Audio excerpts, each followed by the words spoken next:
It is hot in Topeka and in Weymouth.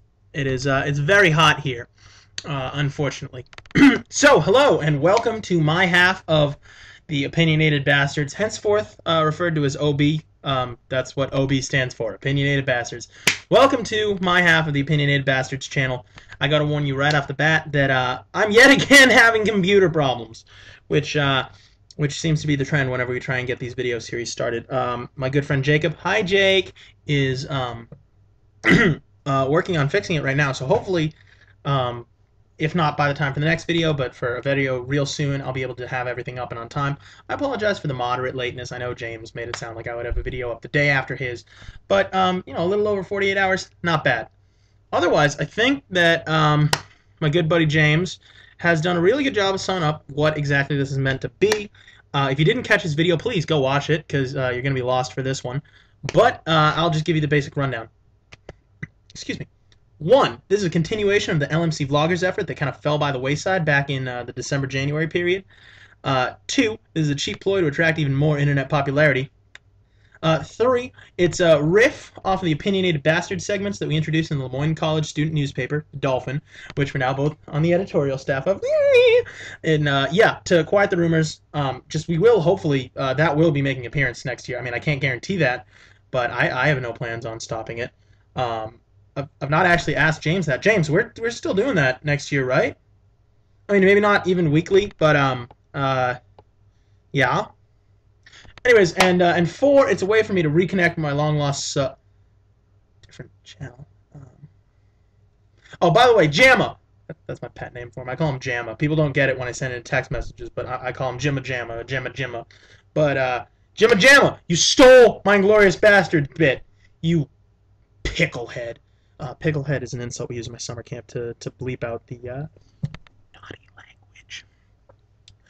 Anyways. Remember, this is different from the OB you may be familiar with. Yet again, James did say this, but we won't always be arguing. We'll be sharing our various, sometimes conflicting, sometimes agreeing opinions and arguments, and at some point we'll hopefully even have some guests drop in to offer their takes. And of course, everyone is not only welcome, but invited to join in the discussion in the comments section below.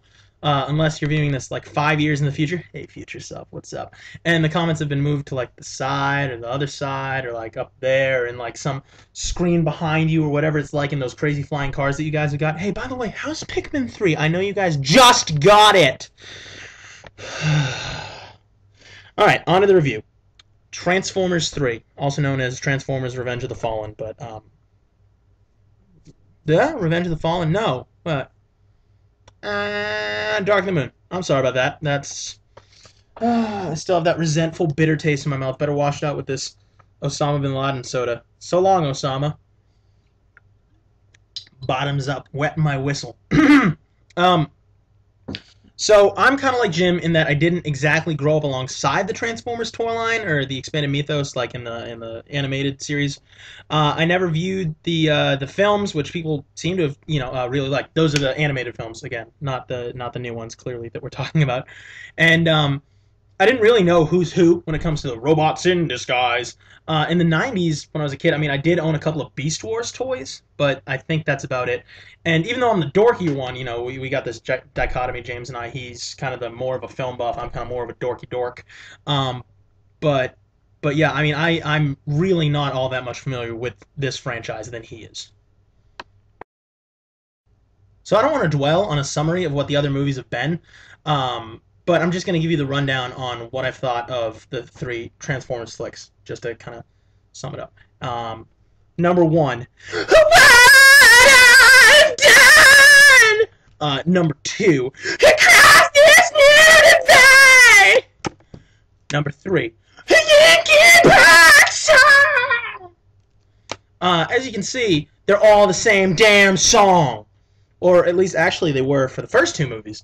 At the end of this movie, there's like a kind of, it's like a mix of remorseful and hopeful, the theme of the song, but it's really slow and like mellow, and it's not the exact same song as the last 2 were. And you didn't see it integrated into the score as much, so I felt it was really weird.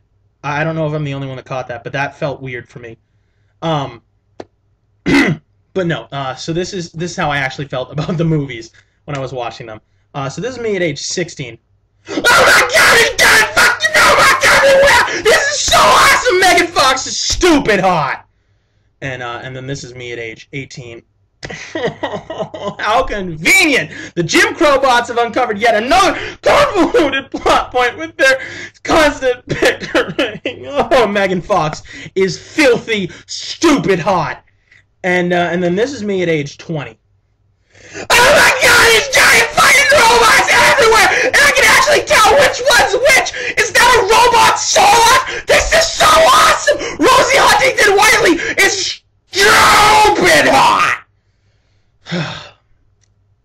Ladies and gentlemen, Transformers 3.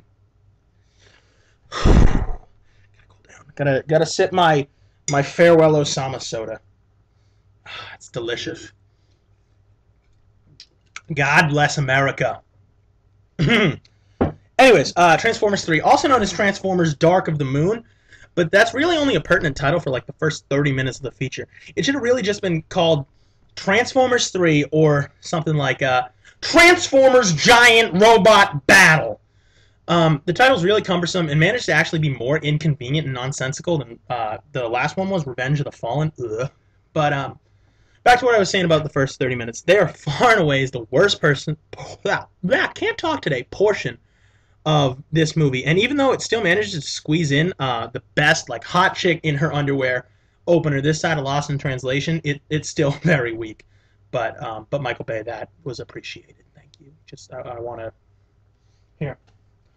Yeah, Michael Bay, and that explosion and ass and I really appreciated that, Michael Bay. So hats off to you for that. But seriously, the rest of the opening 30 minutes was pretty annoying.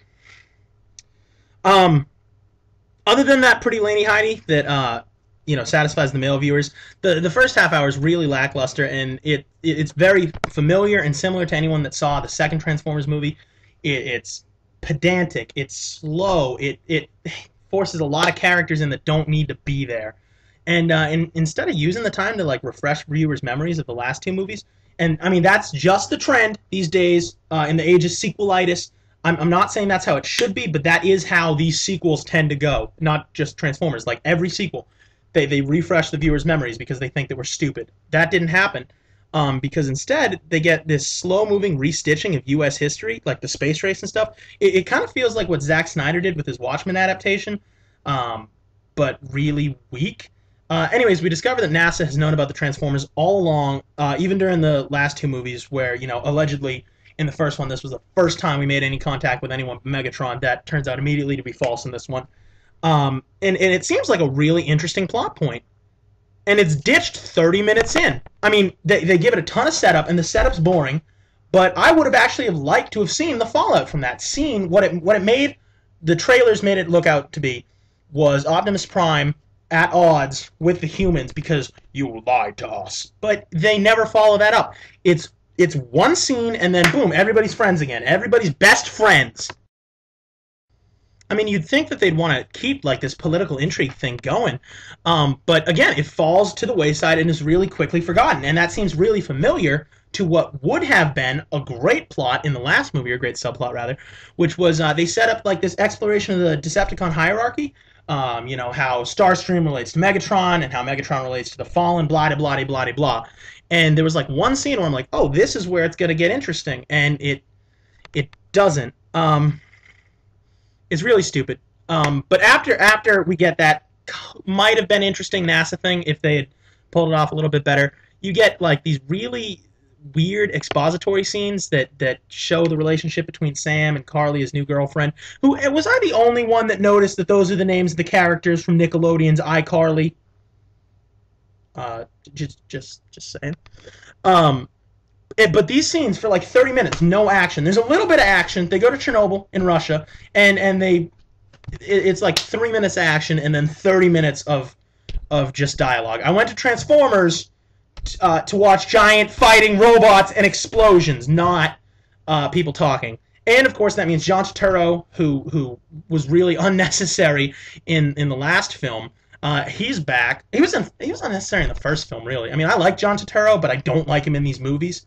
But anyways, John Turturro did actually do something good for these movies in that now his character's rich and needs a bodyguard, and the bodyguard was played by none other than Alan Tudyk, and that was hysterical.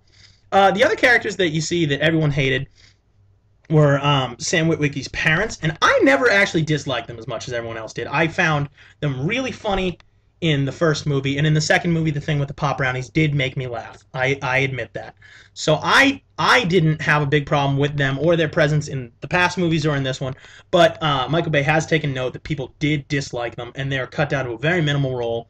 But they're funny. I mean, it's weird. Sam's dad's fat all of a sudden. They make a couple of jokes at his expense. But the mom, yet again, has one of the best lines in the movie. I'm not going to spoil it. She actually has two of the best lines in the movie. I won't spoil them. IMDb them if you want to. Anyways, speaking of Sam Witwicky himself, something that is going to influence how much you enjoy these movies is how much or how little you can handle him yelling, I'll do this! Or Bumblebee! Or Hot Chick! And how many times you're going to hear him say, no, no, no, no, no, no, no, no, no, no, no, no, no, no, no, no, no. See, I mean, like, I have built up an immunity. And, you know, I can accept that he's the protagonist of the story and that he's having a real problem with his lack of recognition that he's facing. And I can understand him without finding him annoying, but, you know, other people do. Whatever. I don't know why you go see this third movie if just the protagonist alone annoys you from the last two, but, you know, people don't listen. Anyways, those are really the only big complaints that I have about this movie. There's a lot of good to be had. The film is, frankly, gorgeous. I saw it in 3D. But these aren't actually the 3D glasses I used for it, because I saw it in IMAX, and those things, like, they make you feel like Cyclops from the X-Men. And seeing it in 3D and IMAX, totally worth it. Totally worth the $16.50 I paid. $16.50. But seriously, if you can go check it out in 3D, especially in IMAX, do it, man. It's awesome. But yeah, I would really say that this looks better than Avatar, and I think up until this point, Avatar was the best looking live-action film for the 3D format. I mean, obviously, nothing can touch the digitally animated ones. Up and How to Train Your Dragon look amazing in 3D, but these come really close, and I can't wait to watch this on a big, just on a home theater. It's going to be an event. Now, the film does do away with some of the big franchise flaws. Skids and Mudflap really are completely out. You don't see them at all. John Turturro is, again, his role scaled back, and he does actually have a couple funny scenes. One sec, I'm reading my script here. I'm ad-libbing a lot, but, and an indistinguishable robot trading them for more polished sense of humor. I don't know what I was writing. I wrote that pretty late. Anyways, and I do like a lot of the humor. They've tweaked it a little bit, so it's more hit than miss, but there's still weird stuff. Like, there's this really superfluous extended cameo by Ken Jeong. There's about 3 scenes. One of them, yeah, he does take his pants down. And James, by the way, I would totally go watch a movie that is just stitching together all of Ken Jeong's nude scenes. I mean, maybe I just have a thing for Asian men, but I don't know. I find him hysterical. But he's in this movie, and he really doesn't need to be, and they could have cut his 5 or 6 minutes out, and it would have seriously helped. What? Why is my screen going black? No! Okay, I'm gonna pause. Give me a second.